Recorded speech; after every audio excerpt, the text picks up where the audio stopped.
31, which will include how Hemant Pant describes the passing away of certain devotees and a tiger in Baba's presence.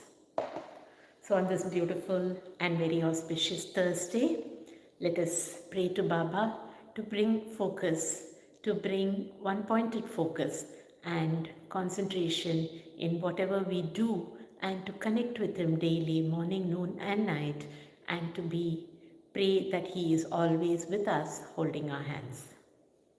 So we'll invoke His presence and make the silent prayer to our dear and beloved Baba, who sits here resplendent at the Shirdi's temple in the NCB, Scotland. So let's sit erect, eyes closed, and just feel with every breath Baba's presence inside you as you breathe in and out. And now we'll invoke His presence by chanting His mantra. Om Shri Sai Nathaya Namaha. Om Shri Sai Nathaya Namaha. Om Shri Sai Nathaya Namaha.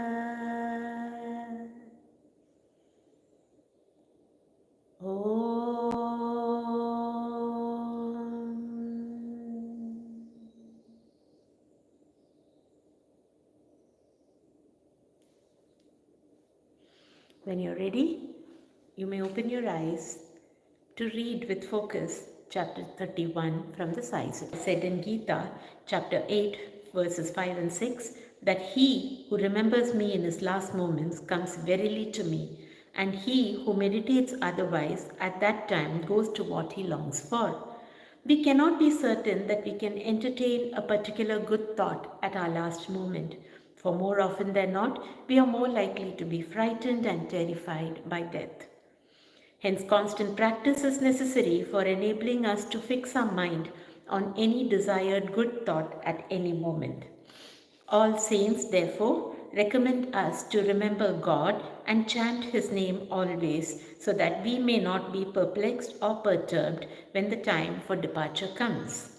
The devotees, on their part, surrender themselves completely to the saints, fully believing that the saints would guide and help them in their last moments.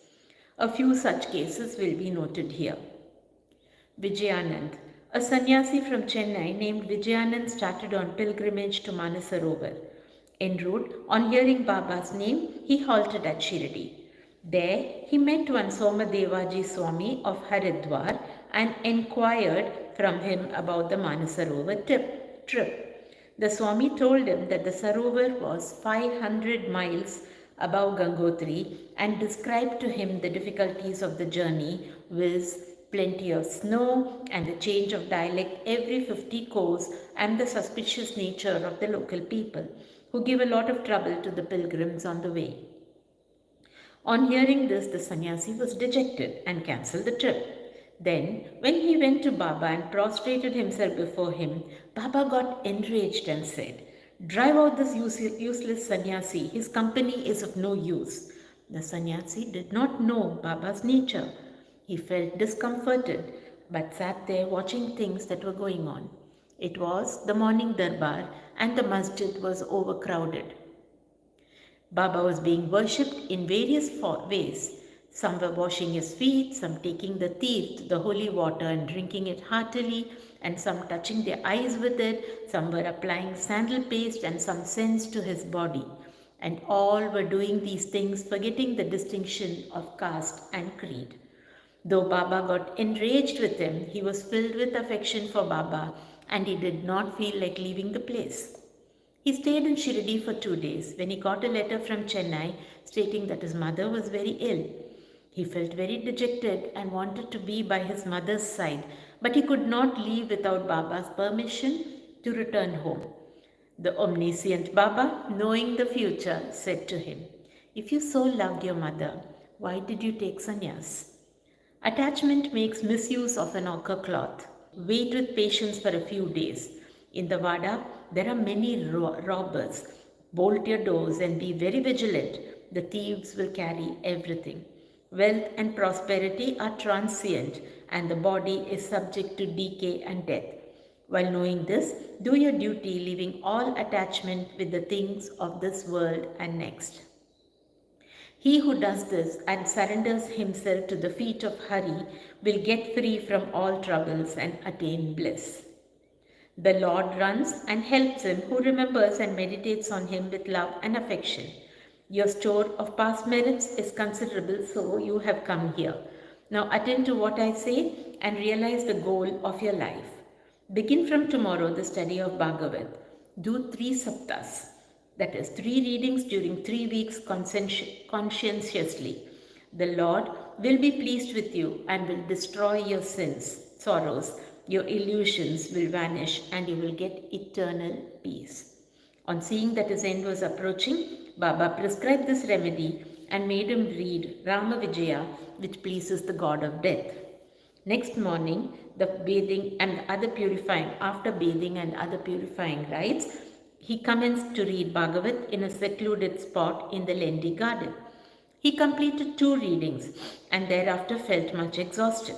He returned to the Vada and stayed in his lodging for 2 days, and on the 3rd day he breathed his last on Fakir Bade Baba's lap. Baba asked the people to preserve the body for a day for a reason. The police afterwards came and on making proper enquiries gave permission for the disposal of the body. It was buried in a proper place with due rites. In this way, Baba helped the sannyasi and ensured him Sadgati, salvation. Balaram Mankar. There was a household devotee of Baba by name Balaram Mankar. When his wife passed away, he got dejected and entrusting his household to his son, left home and came to Shirdi and lived with Baba. Being pleased with his devotion, Baba wanted to give a good turn to his life and he did it in this way. He gave him rupees 12 and asked him to go and live in Machindragarh district Satara. Mankar was first unwilling to go and stay away from Baba, but Baba convinced him that he was giving the best course for him and asked him to practice meditation thrice a day in the guard. On believing in Baba's words, Mankar went to the guard. He was much pleased with the serenity, pure water, healthy air, and the surroundings of the place and began to practice assiduously the meditations as recommended by Baba. After some days, he got a revelation. Generally, bhaktas get revelation in their samadhi or trance states, but in Mankar's case, he got it when he came down to his ordinary consciousness from his trance. Baba appeared to him in person. Not only that Mankar saw him, but he also asked him why he was sent there. Baba replied, "In Shirdi, many thoughts and ideas began to rise in your mind, and I sent you here to bring your unsteady mind to rest. You thought that I was in Shirdi with a body composed of the 5 elements and 3.5 cubits in length. Now you see and determine for yourself whether the person you see here now is the same you saw at Shirdi. It is for this reason that I sent you here." Then after the period was over, Mankar left the guard and proceeded to his native place Bandra. He wanted to travel by rail from Pune to Dadar, but when he went to the booking office to get a ticket, he found it very much crowded. He could not get his ticket soon when a villager with a langoti, a piece of cloth on his waist, and kambali on his shoulder, turned up and said, "Where are you going?" "To Dadar," replied Mankar. Then he said, "Please take this Dadar ticket of mine. As I have some urgent work here, I cancelled my Dadar trip." Mankar was very glad to receive the ticket and was taking out money from his pocket when the rustic disappeared in the crowd. Mankar tried to find him out in the crowd, but in vain. He waited for him till the train left the station, but found no trace of him. This was the second revelation Mankar got in a strange form.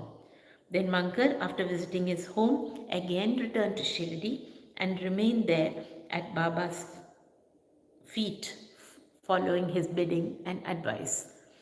In the end, he was very fortunate to leave this world in the presence of Baba. Tatya Sahib Nulkar.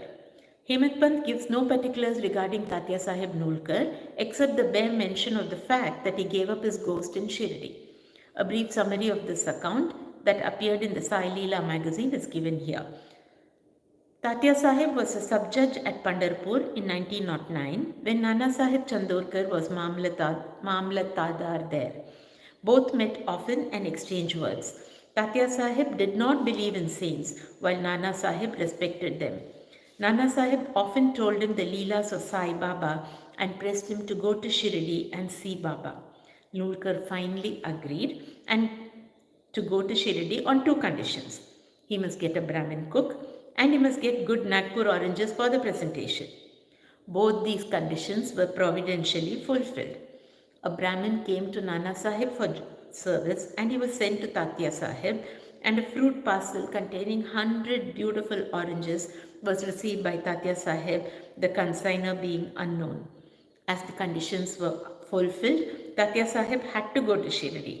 At first, Baba was much enraged with him, but by and by, Tatya Sahib got such experiences that he was convinced that Baba was God incarnate. So he was enamored of Baba and stayed there till his death. As his end was approaching, sacred literature was read out to him, and at the last hour, Baba's Padateeth was brought and given to him for drinking. Baba, on hearing of his death, said, "Oh, Tatya went ahead of us. He won't be reborn." Megha. The story of Megha has been already described in chapter 28. When Megha died, all the villagers followed the funeral procession. Baba also accompanied them and showered flowers on Megha's body. After the obsequies were performed, tears flowed from Baba's eyes, and like an ordinary mortal, Baba showed himself overcome with grief and sorrow. Then, covering the body with flowers and crying like a near relation, Baba returned to the masjid. Many saints have been giving Sadgati to men, but Baba's greatness is unique. Even an animal like a tiger came to Baba's feet for being delivered from demerits. It is this story which will be narrated now. Tiger. 7 days before Baba passed away, a wonderful incident occurred at Shirdi. There came a country cart and stopped in front of the masjid. A tiger was on the cart, fastened with iron chains, with its agonized face turned to the rear. It was suffering from some painful malady. Its keepers, 3 dervishes, had been taking it from place to place and making money by exhibiting it. It was the means of their subsistence. They tried all sorts of remedies to cure it from the malady it was suffering from, but all in vain. Then they heard of Baba's fame and came to him with the animal. They got it down with the chains in their hands and made it stand at the door. It was naturally fierce besides being disease-ridden, so it was restless. The people began to look at it with fright and amazement. The dervishes told Baba everything about the animal and with his consent brought it before him. As it approached the steps, it retreated on account of the awe of Baba and hung its head down. When both saw each other, it got on to the step and looked at Baba with affection. Immediately, it moved the tuft of its tail and dashed it thrice against the ground and then fell down senseless. On seeing it dead, the dervishes were much dejected and full of sorrow, but on proper thought, they came to terms with it. They considered that as the animal was diseased and nearing its end, it was very meritorious on its part that it met its death at the feet of Baba. It was their debtor, and when the debt was paid off, it was free and met its end at Sai's feet. When any creatures bow down their heads at saints' feet and meet death, they are liberated. Unless they've got a good store of merit on their account, how could they get such a meritorious end? Bow to Sri Sai, peace be to all.